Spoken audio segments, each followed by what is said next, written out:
வணக்கம் my dear மக்களே. தாய்மாமா சொன்னார், என்னோடய யூனிகார்ன் பைக்கை மிட்டூரில் கொண்டு போய் விட முடியுமா அப்படின்னு. மாமா கேட்டால் மறுப்பே இல்லை. சட்டுன்னு போது பைக்கை எடுத்து கிளம்பிட்டேன்.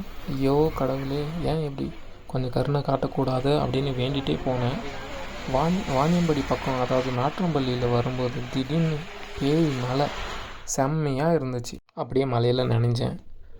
ரோடு ஓரம் நுங்கு என் கண்ணில் பட்டுச்சு.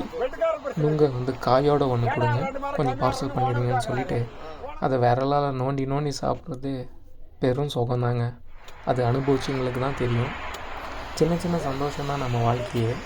வாய்ப்பு கிடைக்கும்போது வாழ்ந்து பார்த்துடணும். அதுக்கப்புறம் நான் அங்கேருந்து கிளம்பிட்டேன்.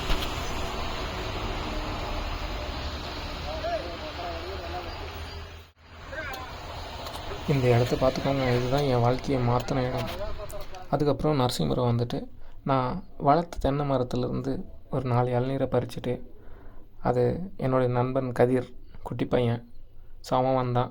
அவனுக்கு கொடுத்துட்டு அவனை சாப்பிட வச்சு அதை ரசித்து பார்த்துட்ருந்தேன். அதுக்கப்புறம் பைக்கை கொண்டு போய் நைட்டு மாமாவுக்கு டெலிவரி பண்ணிட்டேன். ஸோ அவர் ரிட்டன் பஸ் ஸ்டாப் என்னை ட்ராப் பண்ணார். அப்போ ஒரு பானிபூரி வாங்கி கொடுத்தாரு.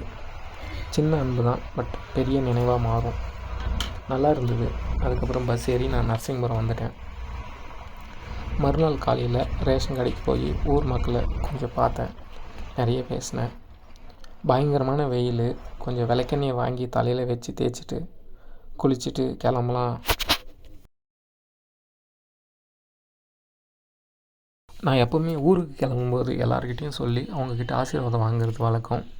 ஸோ பெரிய பெரியப்பாக்கிட்ட போகலாம் அப்படின்ட்டு போகும்போது பெரியம்மாவும் பெரியப்பாவும் 2 பேரும் பச்சை அரிசி, அதாவது அந்த நெல்லை வேச்சாங்கன்னா பச்சை அரிசி புழுங்கலாக மாறும். அந்த ப்ராசஸ் தான் அவங்க பண்ணிகிட்டு இருந்தாங்க. சுட சுட அந்த நெல்லை கையில் எடுத்து பார்த்தேன். அது என்னை பார்த்து சிரிச்சுது. அதுக்கப்புறம் கொய்யாக்காய் கொடுத்தாங்க.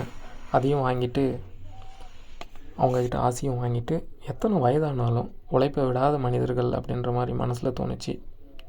ஸோ இவங்க தான் என்னுடைய பலம் அப்படின்னு சொல்லிவிட்டு என் மனசுக்குள்ளே அங்கேருந்து கிளம்பிட்டேன். அப்புறம் அப்பா கிட்ட பிளெஸ்ஸிங்ஸ் வாங்கிட்டு ரஜினி ஸ்வீட்ஸ் வாங்கிட்டு ஜூட் தான். ஒரு சாதாரண பைக் டெலிவரி பயணம் தான், ஆனால் எவ்வளோ அனுபவங்கள். மலையோட ஆச்சரியம், நுங்கோட இனிப்பு, அந்த குட்டி பையனோட சிரிப்பு, பெரியவங்களோட ஆசி, மாமாவோட அன்பு, நம்ம ஊரோட அமைதி.